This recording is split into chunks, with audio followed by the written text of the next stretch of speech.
VR it basically is about illusion of being somewhere else rather than where you actually are. And this, as you said, is supported by something called place illusion, proposed by Mel Slater in 2009.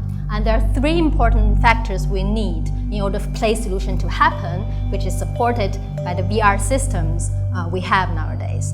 The first one is 3D stereo display. That's easy to understand. I'm sure most of you have been to a 3D cinema. You'll see how more realistic a 3D movie is compared to a 2D one. Okay, so that's fairly straightforward. And the second one is very wide field of view. To the extent that when you look both horizontally or vertically, you only see visual display, virtual reality. You don't see anything of the real reality. This means that when you look around, you see virtual reality, so there's no escape for you to come out of it. As an example, when you go to see a 3D movie in an IMAX with a much bigger screen, the illusion is stronger. But obviously, when you put a headset on, you can't even say, look to your friends sitting next to you. They don't exist anymore. And that's when the illusion really also kicks into a different level.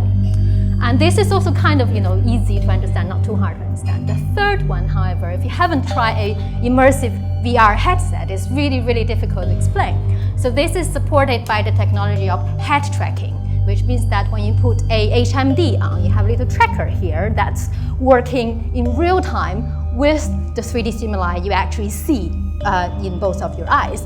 And the tiny little movement you do with your head actually synchronized with the display. And normally this includes both rotation tracking and position tracking. And when you try a VR device, pay attention to these two. Not all VR devices head-mounted display actually have both of these factors, and they could work to different degrees as well.